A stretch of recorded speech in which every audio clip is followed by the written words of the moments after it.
तर नमस्कार सगळ्यांना परत एकदा.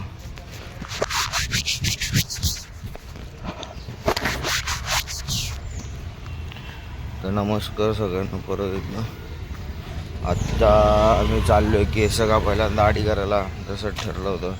अजून दिसतोय मी नाही दिसतोय समजणार नाही. इकडं आपण सावलीत चालू.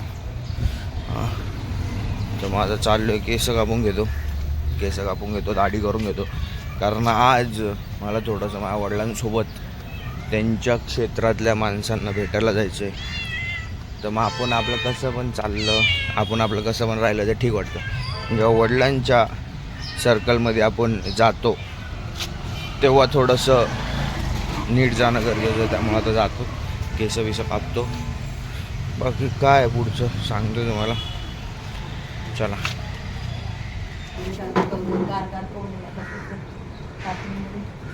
ही नवीन केस आणि नवीन मम्मी पण नवीन आणतो गाव तर बघ माझा कसा आहे. बापरे, कसं वाटतं केस कापल्यास? तुमची इच्छा पूर्ण केली. छान दिसतं. आता ही केस अशीच आहेत. आता याच्यानंतर जे आपण ट्रान्झिशन करतो की डायरेक्ट मी रेडी होतो, ते रेडी होणार आहे मी पण 4 वाजता होणार आहे. कारण माझ्या वडिलांसोबत त्यांच्या बँकिंग सेक्टरच्या लोकांना भेटायला जायचं मला. तर मग बघू. त्यामुळे केस कापलीच नाही तर काही केस कापायची गरज नव्हती. छान दिसतं. नाही छान तर नाही, अजून बारीक केली असते ना केस असं साईडने. बघितलं अजून भारी दिसलं असतं. घरच्यांचं असं आहे म्हणून मी केस कापली तरी अजून कापलं. सुंदर आहे सुंदरू. आणि थोडंसं आहे ना, आता ब्लॉक पडायला अवघड जाते. कारण काय विषय आमच्या घरामध्ये ह्या वर्षीची दिवाळी थोडीशी वर खाली चालू आहे. आम्ही काल लक्ष्मीपूजन पण नाही केले. आता लक्ष्मीची पूजा केली म्हणजे देवाऱ्यामध्ये पैसे ठेवून त्याची पूजा केली आम्ही. पण आम्ही जसं मनापासून करायला पाहिजे ना तसं आम्ही दरवर्षी करतो. लक्ष्मीची पण केली का पप्पाने तिला हे केलं म्हणजे तिला असं देवाऱ्यापुढे ठेवलं, तिला हळदी कुंकू लावलं. आमच्या छोटीची पण पूजा केली आहे. पण आमचा काय विषय माहिती आहे का, सांगणार मी तुम्हाला. ती परत एकदा आजारी पडली तर आमची दिवाळी ह्या आजारपणात चालली आहे, टेन्शनमध्ये चालली आहे. सुंदरीची पूजा केली. सुंदरीची पूजा केली आम्ही. सुंदरी आता आमची थोडीशी आहे ना आजारी पडली आहे बिचारी. तर तिचं काय विषय माहिती आहे का, आता ह्या वर्षी दिवाळी थोडीशी वर खाली आहे. आणि तिला एकदा नीट होणं उद्या. मग काय जानेवारीमध्ये दिवाळी करू, डिसेंबरमध्ये पण दिवाळी करू. दिवाळीच आहे. एकदा आमचं बाळ घरी नीट आलं का मग विषय नाही. परत हे बाळ आहे, परत डिसेंबर किंवा नोव्हेंबरमध्ये माझ्या छोट्या बहिणीला पण एक बाळ होणार आहे. आता तिला मुलगा होतो मुलगी होतो काही होऊ दे, पण कसं तिला पण होणार आहे. तर मग तिच्यासाठी पण तुम्ही थोडंसं जर जे पण बघताय तर तिच्यासाठी पण थोडंसं प्रार्थना करा. माझ्या भाचीसाठी, दिदीला झालेल्या पोरीसाठी प्रार्थना करा. मला जी दुसऱ्या बहिणीला भाचे होणार तिच्यासाठी प्रार्थना करा. तिची पण नॉर्मल व्हायला पाहिजे. दिदीची C-सेक्शन झाली पण बघू आता जसं ज्यानुसार डॉक्टर सांगतात, सिम्पटम्स असतात नसतात त्यानुसार होतं. आता बघू झालं की सांगतो. का ग दोघींना पण आता एकीला तर झाले, आता एकीला व्हायचं बाकी. तिचं झालं का चेहरा तिचा नाही दाखवणार. आम्ही चुकी केली मोठ्या बहिणीच्या वेळेस, आम्ही फोटो टाकला चेहरा दाखवला, तर तिच्या वेळेस आम्ही ही चुकी नाही करणार आहे. कारण कसं नाही म्हटलं तरी नजरा लागतात. मलाच लागत नाही, मी सुंदर दिसतो तरी. बाकी हे छोट्या पोरांना लागून जातात. मला पण जास्त लागायच्या, पण मला पोरींच्या लागायच्या. आता हे कोणाच्या लागल्यात आमच्या बाळांना माहीत नाही. आता इथून पुढं रोज टाकणार आहे. म्हणजे काल नाही पडलाय, परवा पडलाय, आज पडेल. जो आता मी चालू केला तो पडेल. आणि बाकी काहीच नाही चालू आहे बघा. आता माझं असं मत आहे की तुमच्यासोबत शेअर करावं की मी उद्या किंवा परवापासून थोडंसं लाईफस्टाईल चेंज करायचं ठरवलं आहे. लाईफस्टाईल चेंज करायचं ठरवलं म्हणजे नेमकं कसं माहिती आहे का, की मी याच्या आधी जिमला जायचो, मस्त 3 वेळा जिम केली, सोडून दिली. नंतरला थोडंसं मेडिटेशन पण करू असं बोलतो आहे. कारण काय माहिती आहे का, आता जर व्लॉग चालू केला आहे तर कॉन्टेंट दाखवण्यासाठी काय तर कॉन्टेंट पाहिजे ना.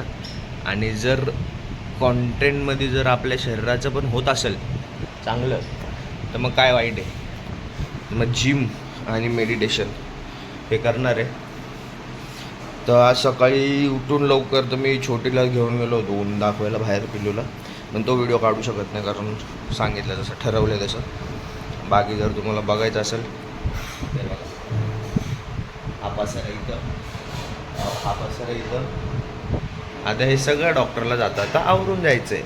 डॉक्टर घर पे नहीं चलेगा डॉक्टरगिरी. हे देखो हे सगळा जो पसार आहे का मला आवरायचं. हे बघा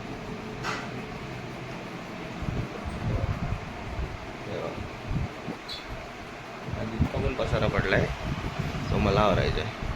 आणि ही वाईट बरी बाळाला दूध पाजताना. बाळ कुठं गेली? नाही दाखवते बाळा दाखवते. बघू आता कसं होते काय होते. आता हे सगळं आवरून घेतो. आता ते आवरून घ्यायचं मग फास्ट फॉरवर्डमध्ये व्हिडिओ टाकायचा ते तर जमत नाही आपल्याला. पण घेतो आवरून. आता दाखवतो तुम्हाला जाताना घर पण दाखवतो कसं गेले काय.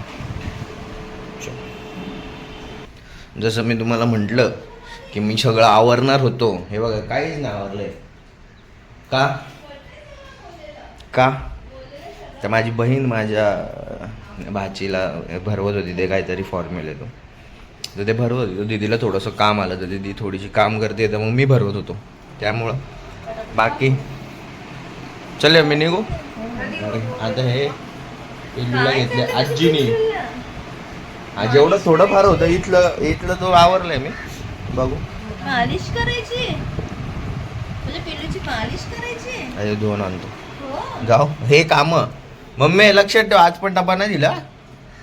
अरे बाळा सकाळी पिल्लू रात्रभर झोपलंच नाही विचार कर. मी म्हटलं ना माझ्या मम्मीला दीदीला कारण देण्यासाठी आमची पिल्लू जी आली का दिवसात चांगली खेळते.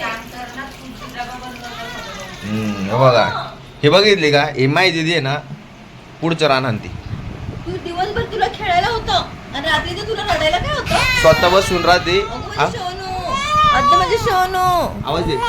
ये, सोनू आवाज दे. सुंदरू आवाज दे पिल्लू. ए सुंदरा दे आवाज. दे आवाज. नाही रडायचं नाही रडायचं. आता आपल्याला माहिती तू मला एक सांग आम्हाला इतकं ज्ञान शिकवली दीदी. शिरा तू बनवलाय का जो खाते आता काचागच मग का नाही बनवला. मी आता काय बोलतो काय ग आळशी बाळातून काहीतरी बोलतो. बाळातीन होती आता थोडी बाळातीन आहे. चला. पण येत नाही. माझी बहीण आधी लय पैसे कमवायची अजून मंदी कमवतीये. घरी बसल्या बसल्या तिचा पगार चालू आहे आम्हाला द्यायला लागते. दीदी चल जाऊ का. चला आपण आपलं काम करा. हेल्मेट घ्या. हेल्मेटच घालून प्रवास करा. कारण जर हेल्मेट न घालता प्रवास कराल तर तुम्हाला डॉक्टरकडे जावे लागेल. आणि डॉक्टरकडे गेल्यानंतर डॉक्टर तुम्हाला जितके पण पैसे घेतील ते द्यायला लागतात बाबा. डॉक्टरचा शब्द जो शब्द असतो. चला मी आता जातो. मम्मी निघतो ग.